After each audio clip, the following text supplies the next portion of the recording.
We're rolling. We are rolling. So my name is Kathleen Smith. As I said, yes, it's Kathleen on Twitter. I've been in the community about 8 years. I've been in recruitment marketing for about 18 years. And does everyone know what recruitment marketing is? Some of you do. So recruitment marketing is making sure that employees, employers are getting the information out about their jobs. And recruitment marketing is where a lot of candidates may find their job. So I have been looking at this community more of from a recruitment marketing lens. And when I started volunteering in the community, I sort of noticed something, that there was a corollary between the people who were volunteering in the community and advancing in their positions within the volunteer structure. They had a parallel ascension in their career as far as moving from being a line manager to a manager to a director, then maybe finding a bigger job out somewhere in another company. So I wanted to see if this was really happening across the board in the community. So I did a survey last year, and I polled people who are volunteering in the community and asking them what were some of the things that they thought about volunteering. How many hours did they volunteer? What kind of organizations did they volunteer with? And also, how did they engage their employer? Because when I look at recruitment marketing, when I look at the way that companies recruit people to come onto their teams, I look at sort of what are the different components. And we talk about that there's this shortage. We talk about that there's also a revolving door of retention. We're not able to keep the talent inside of our companies that we would really want to keep. So I wanted to, one, find out what's going on in the community and provide that back as sort of, hey, you're not the only one that's stressed out folding t-shirts. Two, also to anyone who is currently doing volunteering right now, to maybe put a career development lens on your volunteering. Because your career development is going on while you're volunteering, if you know it or not. It's time to put on a little bit more of a lens on that, on how you can use it to move yourself along in the career. Third, if you're not in volunteering right now and you're struggling in the community, maybe look at different ways of volunteering as a way to get out of your shell, get out there and be able to say, I'm going to expand not only my community, my networking, but I'm also going to expand some of my skills. So one thing that was interesting is that I found that more than 50% of the respondents to the survey said that they volunteered only 8 hours a month. And I believe this is very underrepresented, given the number of volunteers that I see out there, and I know that they're doing much more than 8 hours a month. But still, people were getting the benefits that they needed by only volunteering 8 hours a month.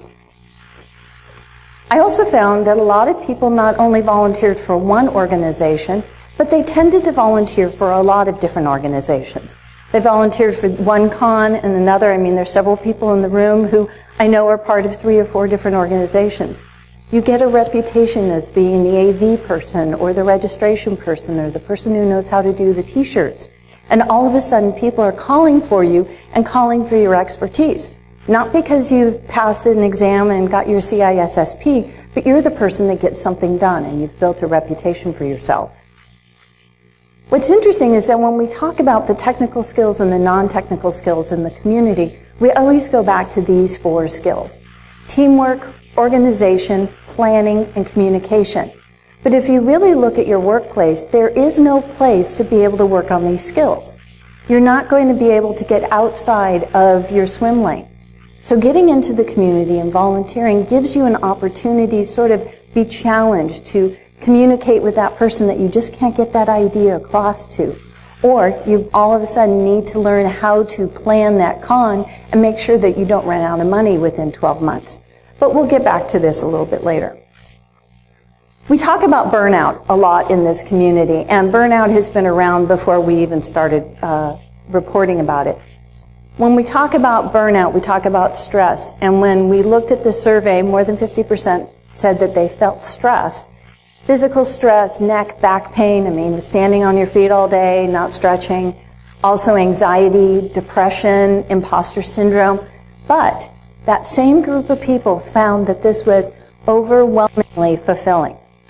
Now, how many of us can say that our job is fulfilling? How many of us can say that we're doing fulfilling work?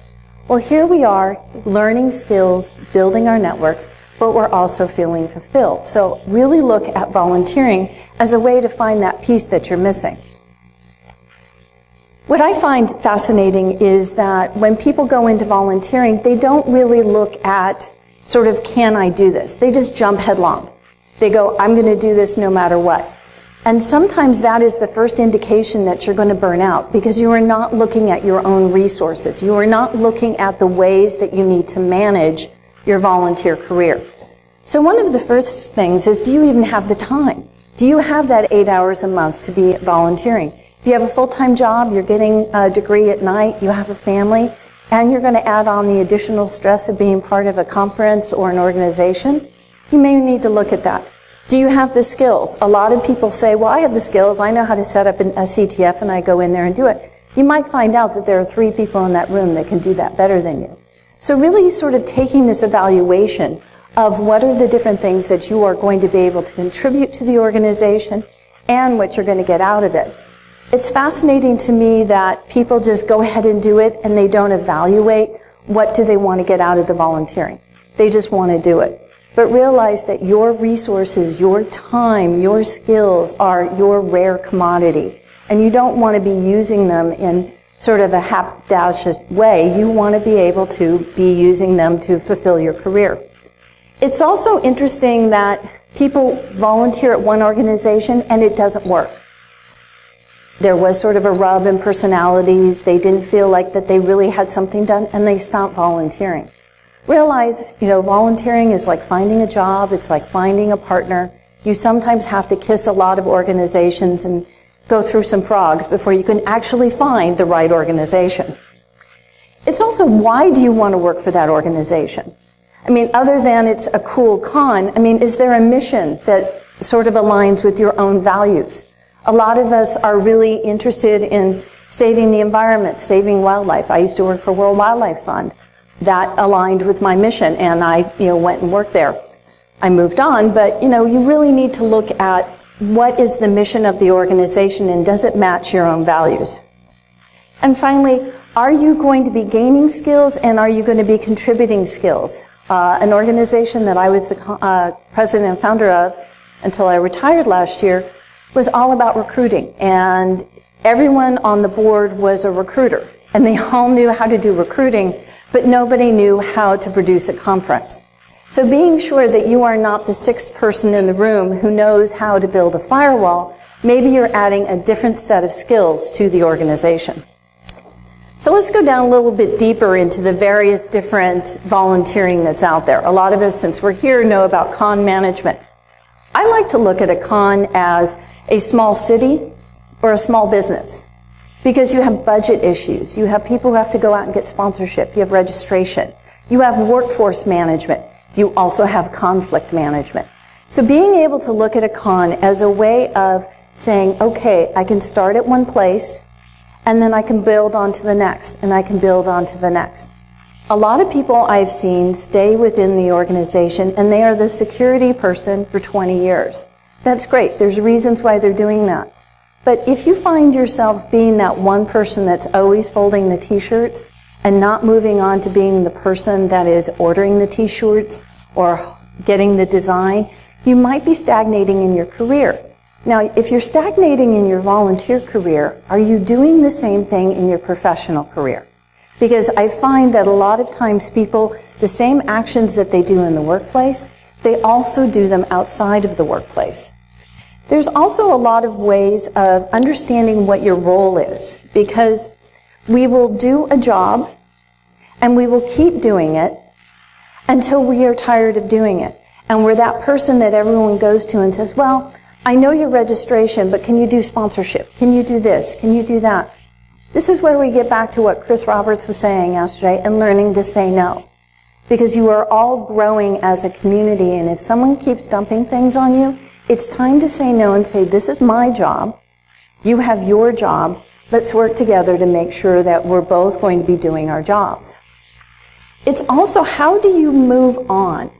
I notice that a lot of people will continue staying in the same role within a con until they are more than burned out. They do not want to see that logo one more time. They do not want to see one more Slack channel message. realize that you need to set up at least a 2-year transition period out of your role in the con before you move on to another role. Don't be that person that says, I'm done, flame, and then you leave everyone hanging. Because if you're doing that in the volunteer community, I can guarantee you're doing that in your professional workplace. And a lot of us, none of us are trained to say, I'm done with this job, I'm tired of doing the sysadmin, I'm tired of being a software engineer, and we start resigning and we move on without doing the leaving gracefully, without saying, I need to train someone to take my place, I need to figure out where I'm going to go next, and I need to delegate these responsibilities. I'm really proud of my retirement last year from Recruit DC because I picked my successor 18 months before I even announced my retirement, and I made sure that person was trained and well equipped to be able to take over the role, and they actually had to jump in and take the role 6 months ahead of time because of a family situation. And also, how do you explain all of this to your employer?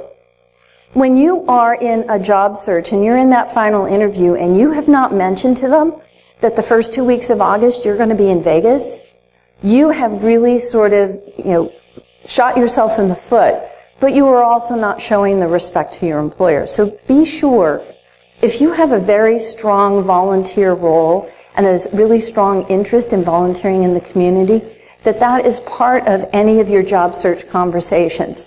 And really, it will tell you, is this a place I want to work at?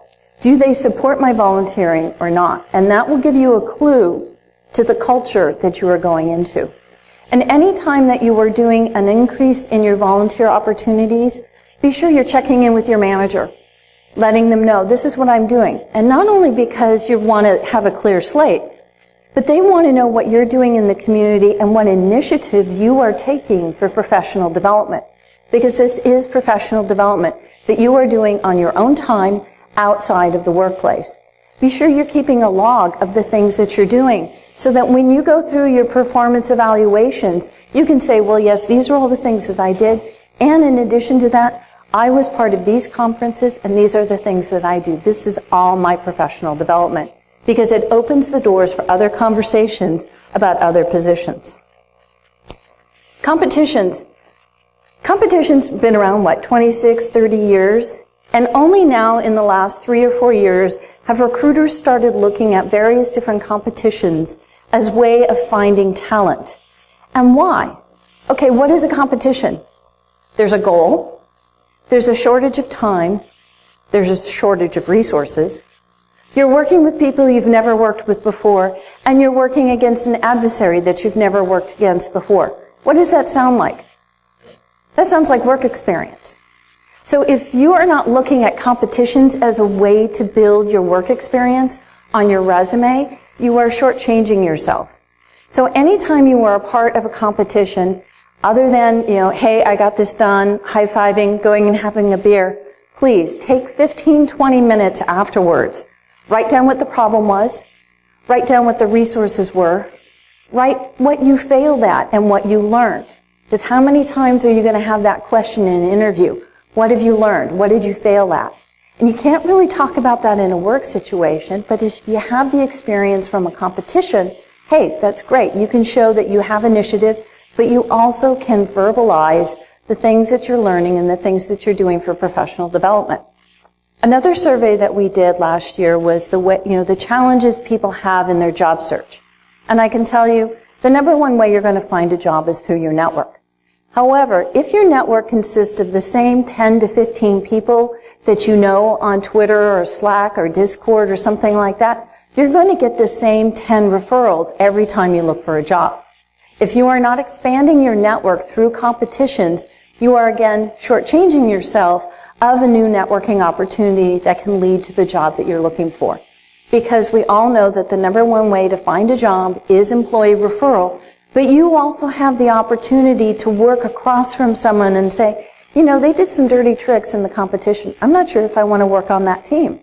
Or they did something really great and they carried the pack that someone else dropped. You can say, that's the kind of mentality, that's the kind of team I want to be part of. And ask that person, where do you work? Do you like working there? Because you are always going to be looking for your next job. It is a full-time job finding a job. If you're not building and constantly cultivating your network, you are then going to be like many people that I see on Twitter who have been unemployed for 6 to 8 months because they don't know where to look next. Always be cultivating your career, cultivating your network. Presenting. So I had to put this in because Megan Wu and I normally present together on this, and this is her favorite slide. So she's at DEF CON China, and you can tell her that I did this for her. Presenting. The speakers I've noticed over today and yesterday all talk about how it's not that easy getting up here on the stage. Believe me, I was outside having a nervous breakdown out there and trying to have the 6th cup of coffee this morning. But presenting is a lot more than getting up here and getting over your stage fright. It is about understanding timeline management and project management.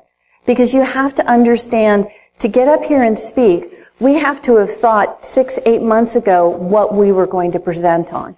We not only had to present it, but we also had to be able to verbalize it and write about it in a short abstract and a long abstract. And we talk frequently about one of the skills that is lacking in many communities is the ability to write. The ability to convey your ideas and your thoughts so that people understand what you're saying. I review the CFPs for several other conferences, and people will start talking in, acronyms and tools and, some kind of really bizarre outline. I'm like, that is not conveying to me what you're going to present about. But having the ability to put in a short abstract, a long abstract, and outline what we're going to get out of the talk is preparing you to be able to write those management memos, to be able to explain to the non-techies in your company, this is what we're talking about. This is the security risk we are looking at, and these are the solutions. Doing that through presentations, filling out the submissions, are a really great way of being able to perfect your writing skills.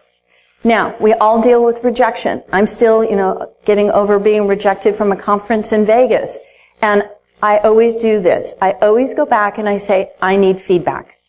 Because you need to have feedback. You need to be able to find out what you didn't convey in your abstract to make it better. Because I can tell you, when you write that management memo, no one is going to tell you what was wrong with that memo. They're just going to say, we're just going to move on without your recommendations. So always get the feedback from your submissions and deal with the rejection, because we get rejected more times than we get accepted. Also decide, are you going to engage your employer or not? Because this is very interesting. Companies are having a really difficult time recruiting people, but one of the best ways to get the word out about a great company to work for is to have the people on those tech teams presenting. So if you are a hiring manager or you are a program manager and you have some really great people on your team and they want to present, please support them in going out and presenting. Because one, that is their professional development. But two, they are your best employer brand ambassador. They are telling the community that you're a great company to work for, and they support you getting out into the community. You have to decide if you want to be the employer brand ambassador or not. If you're going to talk about something that's work-related, please do me a favor and at least get the approvals through your company. If you're not going to talk about work stuff, you're going to talk about something from your home lab, be sure that it's sanitized if anything related to your company. However, there is a big advantage of getting your employer involved, because your employer can maybe pay some of the travel expenses, which happen to be a really big challenge right now. The challenge is that all of us who go out to cons, guess what? We're footing the bill. We're paying the hotel. We're paying the food. We're taking vacation time to do that. If you start the conversation a good 6, 8 months ahead of time to say, I'm going to the security conference. I want to submit a talk. Will you pay if I'm accepted? And I can tell you a lot of companies will, but you have to give them time to see if it's in their budget, to make sure that you're going through the approval process. And you might get frustrated because the approval process might be a lot longer than you think. I did a workshop for women in cybersecurity about 2 years ago about getting more women presenting. And we had this seminar, we explained everything that you had to do to go through and submit something.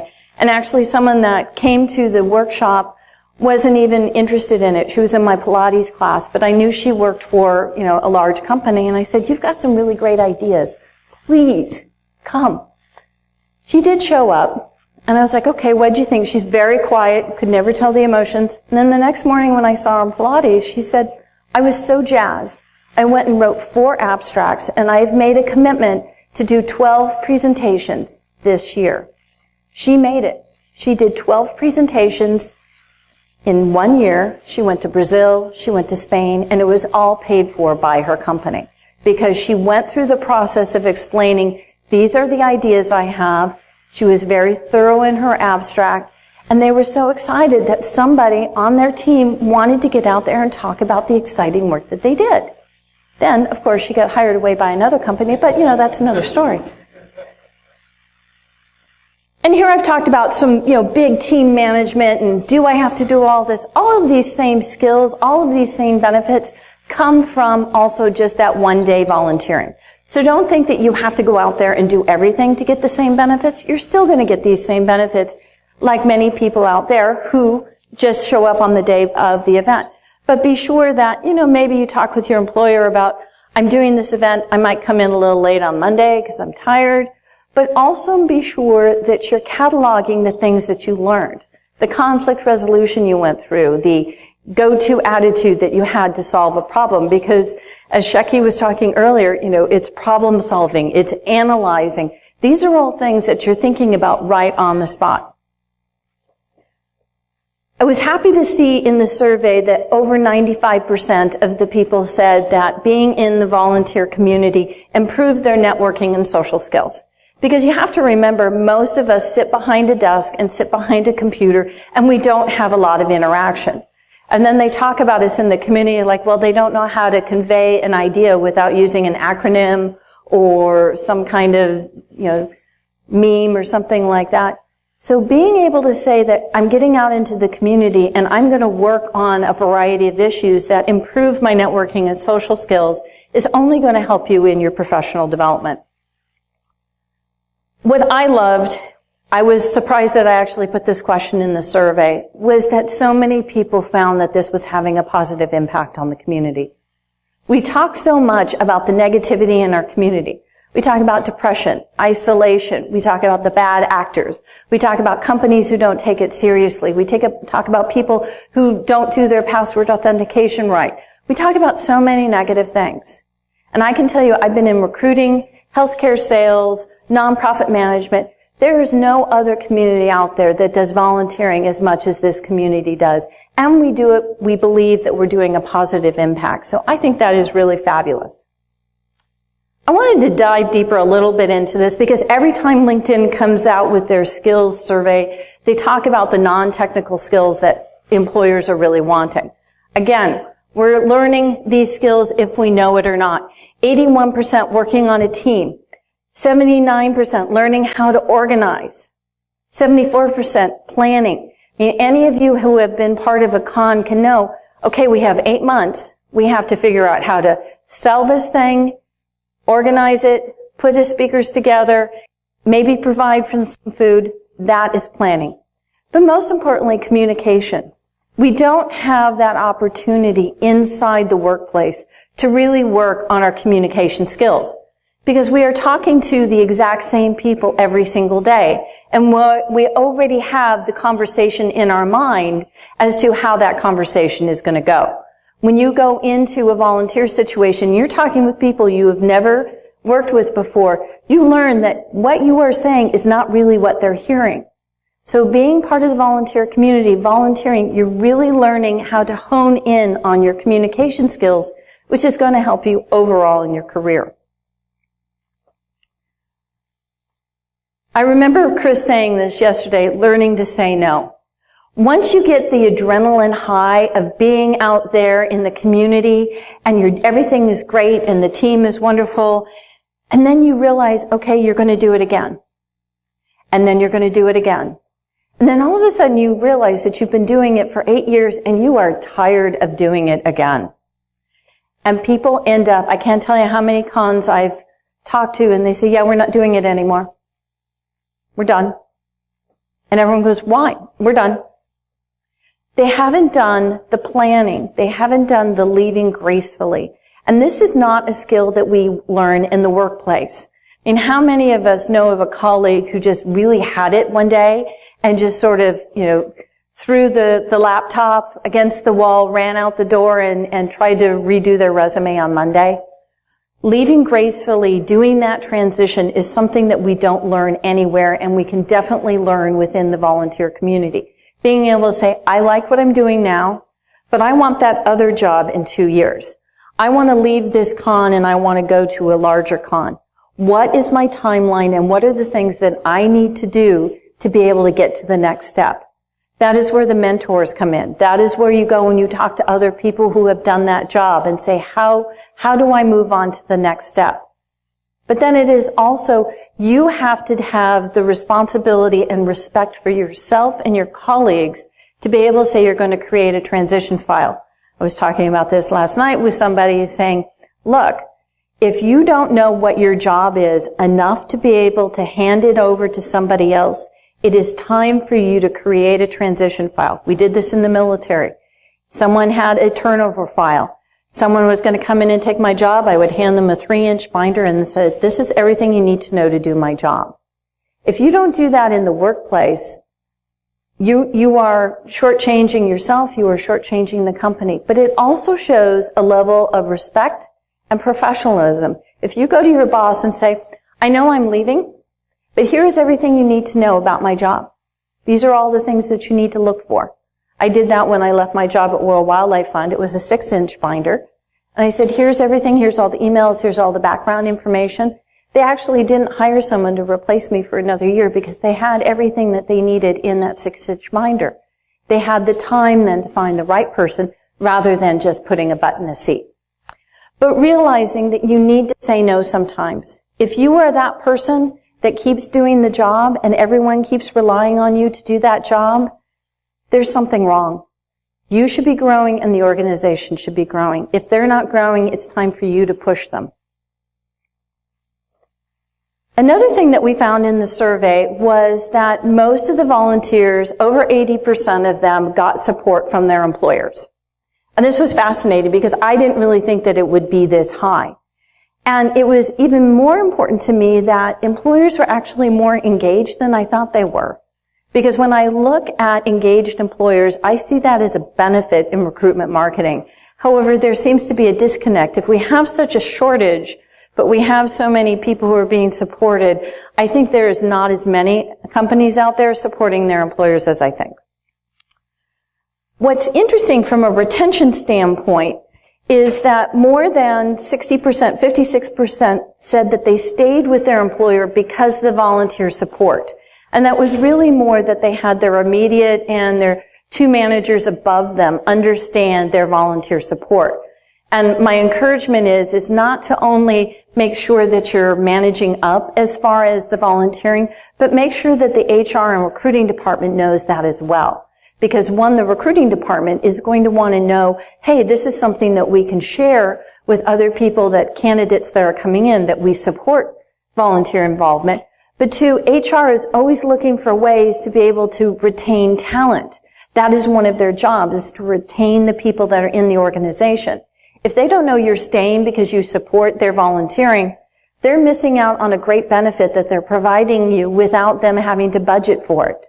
It's a lot easier to budget to support for people to volunteer in the community than it is to provide them more vacation days or to provide them more HSA money. It is a much better utilized resource and benefit to provide to support community involvement. We also asked if people would move to a new company if they supported volunteering, and 97% said yes. And all the benefit that they needed to do was provide 25% paid time off to be able to maintain being part of that company. So if you're looking to hire new people, if you're looking to bring in new talent, you may want to make sure that in your recruitment marketing you're saying, we provide support for volunteer involvement. We give you paid time off. That's the number one benefit that people are looking for. Paid time off to be part of the community. So some of the key takeaways from this that I found is that networking. As I said earlier, a lot of us only have this very small network of about 10 to 15 people. And when we did our other survey on job search challenges, people say, yeah, I keep asking my network, and they keep sending me the same 10 job requirements. You need to expand your network, and you need to expand your reputation within that network, because we all know that we have a very fluid society and people are moving from one organization to the next. If you're not maintaining and cultivating that network, you are really missing out on opportunities for your next job. Learning at building your key professional skills. We talk about certifications. We talk about being more proficient in specific technologies, but we don't talk about how do we build our professional skills. How do we build workforce management? How do we build presenting, writing, conflict resolution, budgeting, planning, communication? These are all part of our professional development that we're not going to get in a certification class, and we are not going to get if we go back to school. So if you've got to build those skills, really look at them in the volunteering opportunities. And if you're stagnating in the one volunteering opportunity, it's only on you to go and find another opportunity that will really challenge you. And when you get down and you think, I can't do this anymore, the world is a negative place, I really can't stand this anymore, all you have to do is look at the positive impact that this has on the community.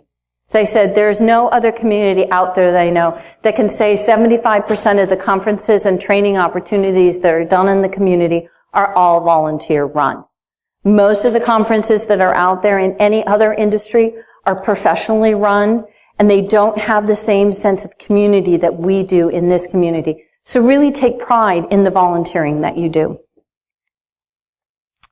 If you're an employer, you're really missing out if you're not looking at community volunteering as a way to grow your talent pool.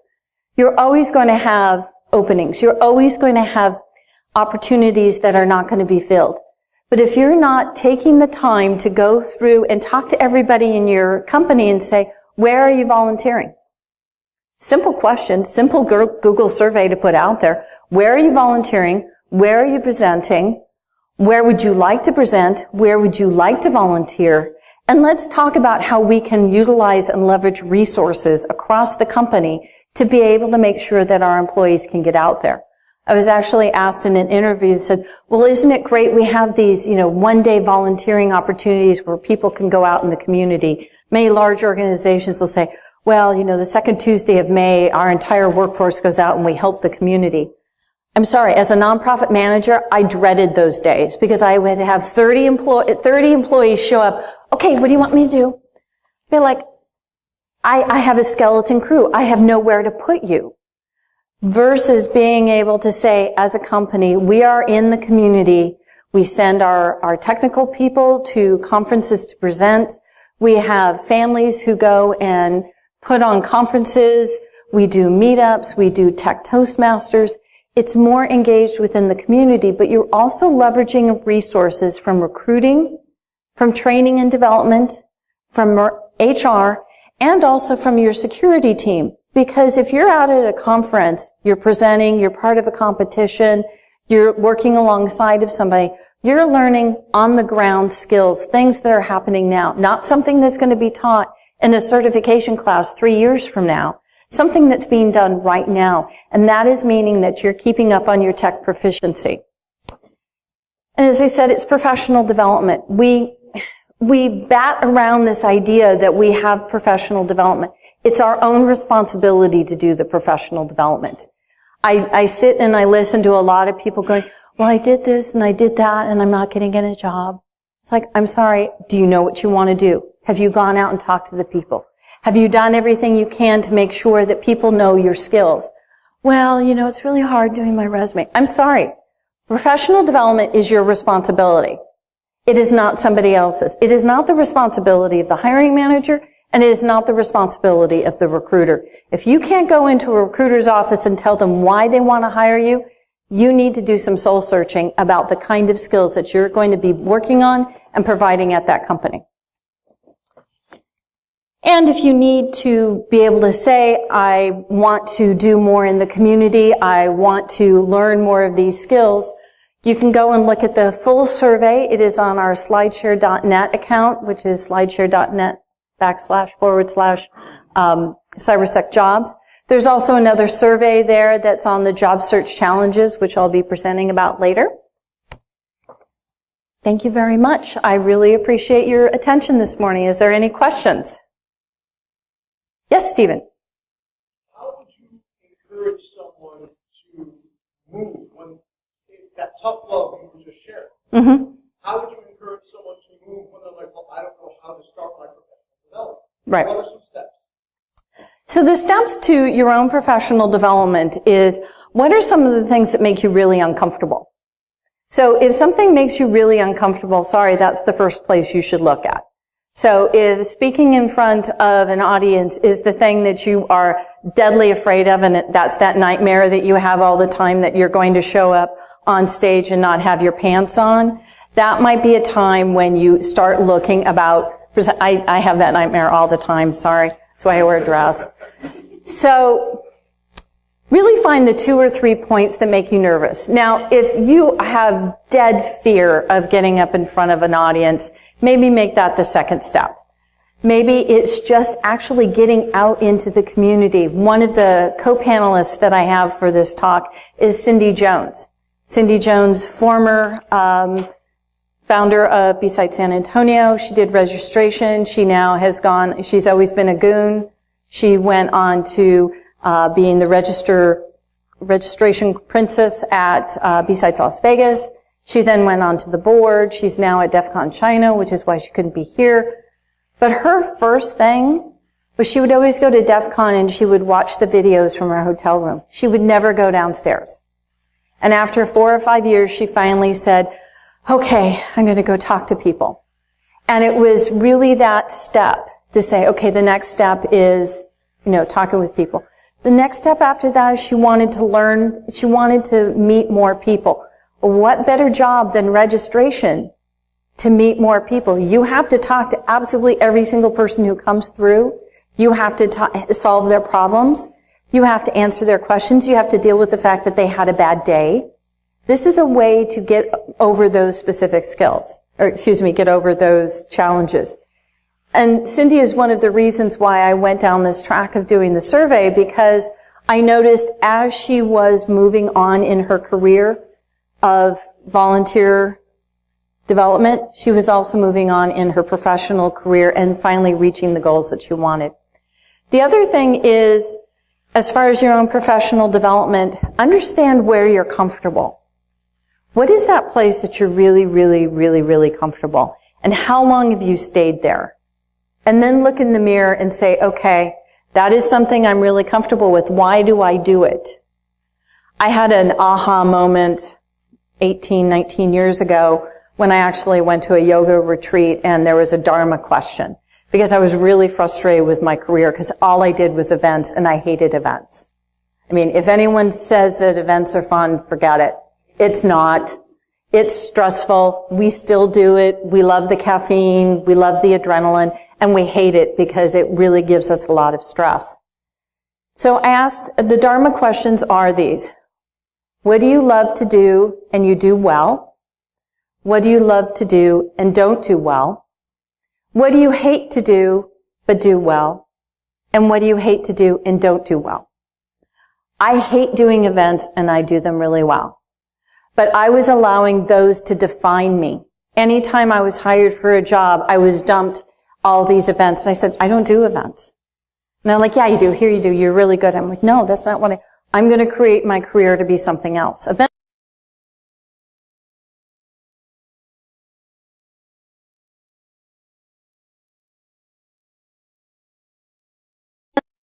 are something I still do, but they're not who I am. It's also understanding where you want to go in your career. We get a certification and we're, a sysadmin. And we get another certification and we go to another ladder. But there are so many people in the community who can do so much more. They just haven't challenged themselves. Are you challenging yourself? So you don't, there's a lot of those motivational memes out there that say challenge yourself every day and do something you were scared of every day. Maybe once or twice a year do something that really scares you. Okay? Leave it at that. and really say, okay, I'm going to get out there and I'm going to do something, and maybe it will really scare me, but I will learn something about myself. Because no one is going to reach through the screen and grab you and tell you that you're doing your full potential and here's what it is. You're going to have to climb that mountain to find out what that is that you need to do. And if you fall down the mountain, get back up. You can do it. I mean, these cons have been put on for 20, 30 years, and they're still growing, and they're still wonderful. You can be involved in this community and still develop your skills and still develop your networking. Question?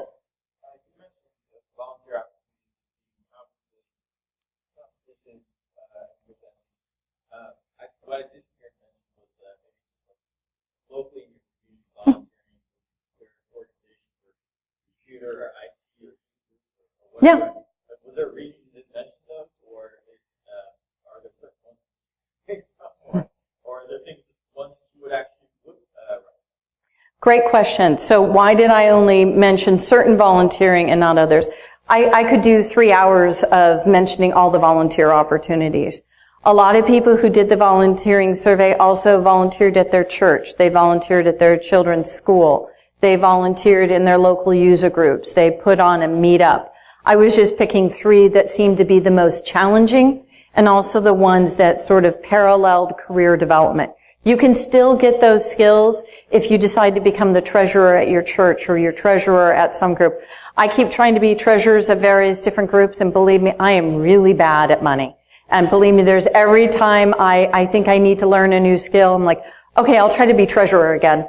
And I'm getting really good at Excel spreadsheets. I'm scared of them, but I'm getting better at them. I know how to balance a budget. I know how to do budgeting analysis, but it was only because I put myself in that role. And that is one thing that you need to look at. There are things that you're going to really be good at and do.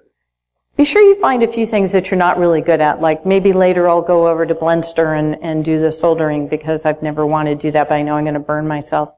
So even if you can't do cons, if you can't do competitions, if you can't do presenting, you're still learning these skills if you're volunteering on a local basis. But be sure you're doing yourself the service by looking at it from a career development lens. There's one group that I was part of, I was on the board, and there was this extremely annoying board member. I wanted to strangle him every single time we had a conference call.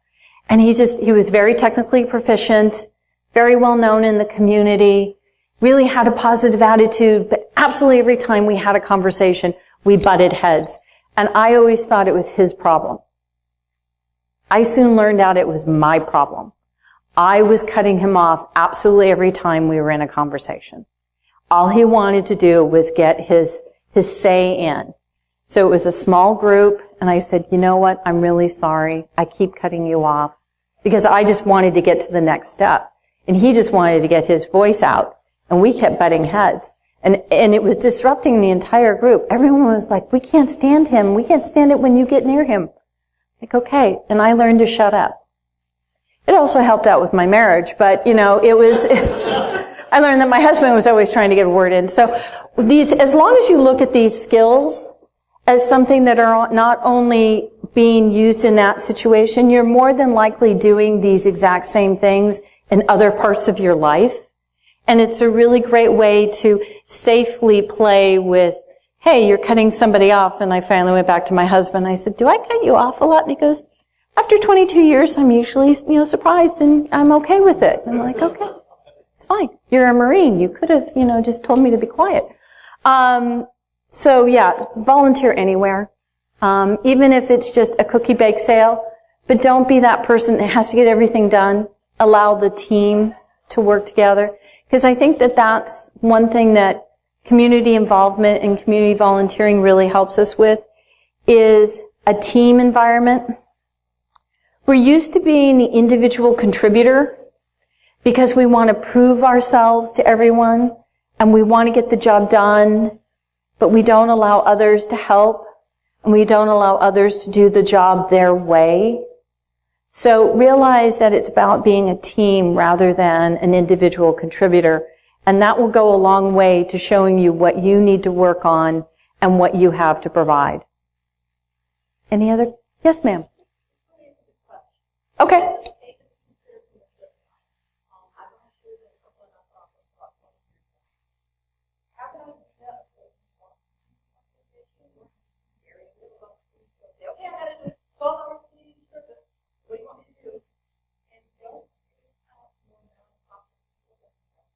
Mm-hmm. Great.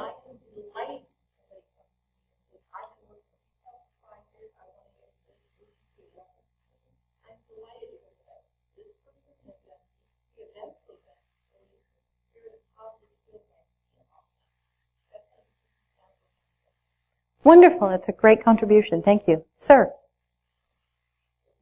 to drive home the value of the conference work and presenting what you're doing to a prospective employer.